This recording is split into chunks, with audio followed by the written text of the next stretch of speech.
7h42, Márcia Zarur com a gente. Márcia, tudo certo? Bom dia. Bom dia, Rafael. Bom dia, Diego. Bom dia, Ariane Bittencourt, de volta ao nosso jornal. Bom dia. Que coisa Estúdio boa. cheio aqui de Estúdio novo, cheio. Márcia Zarur. Bom dia, ouvintes da Nova Brasil Brasília. Olha só, Márcia, antes da gente começar a sua coluna, eu tenho que dizer para você e para o nosso ouvinte da Nova Brasil que ontem, domingo, eu fui na Torre Digital, que eu ainda não conhecia, e aproveitei para ir na Pinacoteca do Nelson Maravalhas, a sua coluna da semana passada. Adorei o lugar. Que bom, Adorei dica minha, né? Sua Parece um dica. pedacinho de inhotim no meio do cerrado, né? Exatamente. É espetacular, vale a Espetacular. Eu visita. lembrei da sua dica e falei, já que tô tão coisa pertinho, vou boa. passar ali para conhecer, e adorei realmente o museu do Nelson Maravalhas. Mas Vamos falar de outro museu hoje. é exatamente isso. Márcia Zarur, né, 2025 chegou, Brasília completa 65 anos.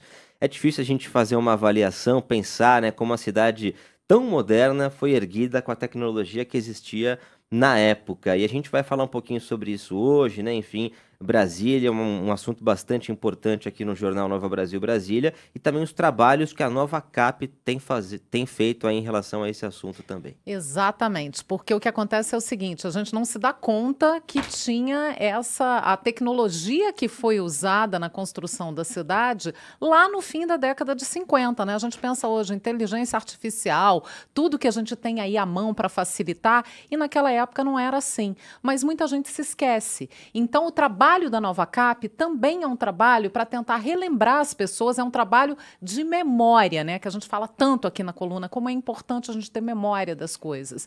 E aí eles conseguiram reunir uma série de acessórios, de documentos, de fotografias que foram usados na construção de Brasília. A importância disso eu deixo o próprio presidente da Nova Cap, o Fernando Leite, contar para a gente. Agora nós temos que partir para construção, tá? Nós temos um projeto que precisa de ser revisitado. A nossa próxima iniciativa é fazer o Museu da Construção de Brasília. Nós já temos muita coisa aqui dentro da Nova Cap. Esse ano nós vamos fazer um trabalho importante de resgatar todo esse acervo cultural. Tá? Nós estamos fazendo digitalização de documentos, nós estamos recuperando tudo que estava quase que abandonado em galpões por aí. Então nós estamos recuperando, fizemos essa primeira exposição aqui, que é um pedacinho do tamanho da iniciativa. Essa história da construção de Brasília, ela não pode ficar esquecida, não pode ficar abandonada. Então nós vamos fazer isso e vamos dar a divulgação o máximo possível. O povo merece. Mas é um pedacinho pequenininho, mas é delicioso olhar esse recorte que eles já conseguiram fazer lá. Tá mais ou menos de forma improvisada ali no prédio, que é a sede da Nova Cap, ali na beiradinha da Épia Sul, mas já dá um gostinho da gente sentir o que foi usado ali na construção de Brasília. Para quem está acompanhando pelo YouTube, a gente tem algumas imagens de trechinhos dessa exposição, coisas que estão ali nesse prédio, sede da Nova Cap, são equipamentos, são documentos, são máquinas, o maquinário que foi usado, as pranchetas onde os arquitetos, os engenheiros faziam os cálculos tudo à mão, gente.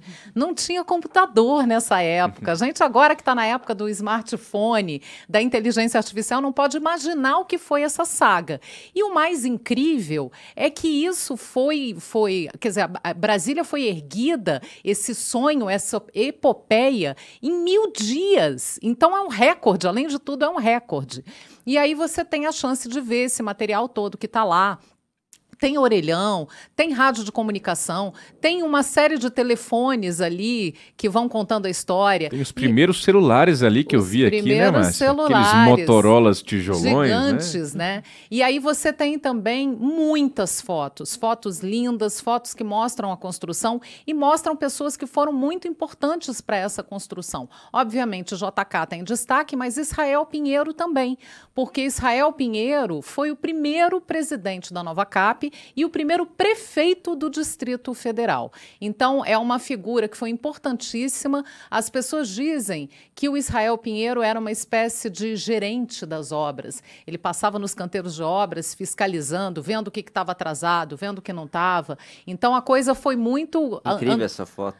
Cada foto mais interessante que a outra, né? A gente tem um material muito legal lá. Eu realmente convido as pessoas a visitarem essa exposição, que vai virar um museu, né?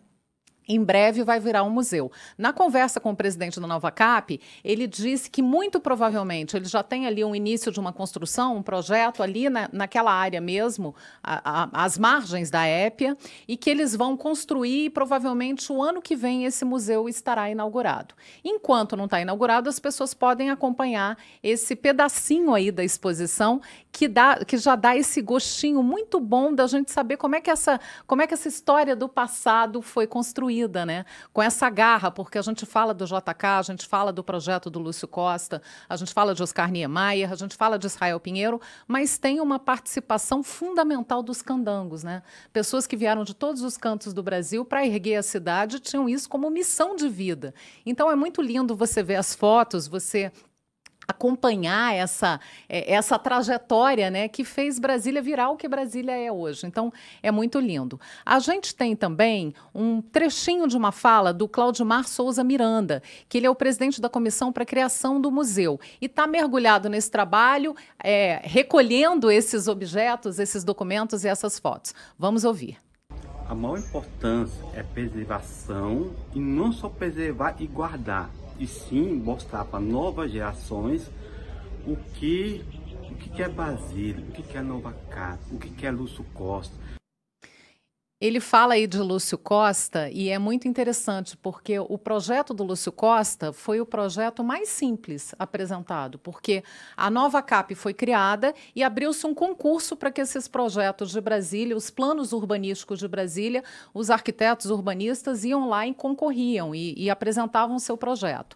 Lúcio Costa foi o último a apresentar o projeto. Eu uma vez entrevistei a Maria Elisa Costa e ela disse que ela e a irmã dela desceram do carro faltando os últimos minutos para fechar o guichê de atendimento, no último prazo, e levaram o projeto meio artesanal, assim, e foi o projeto que ganhou. E é lindo, né, gente? Lindo. E Demais. Muito bom isso que a gente ouviu, né? Veio da sua fala e veio das duas falas que a gente acompanhou também, mas às vezes passa pela minha cabeça justamente essa preocupação de não haver um apagamento da nossa história como um todo, conforme as gerações forem passando, né?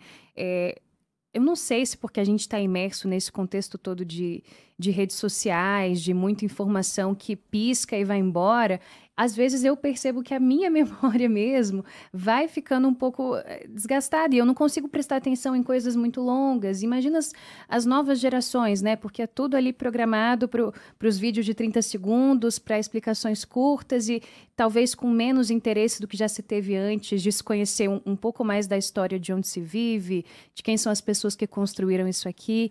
Então, você ter um espaço para onde essas crianças possam ser levadas com os pais, com as escolas, para ver fotos, objetos, veículos e tal, é muito bonito, porque é uma forma de você tornar essa história mais viva na cabeça dessas crianças que estão chegando num momento totalmente diferente do nosso, que já é diferente de quem veio antes, né? Para que essa história toda...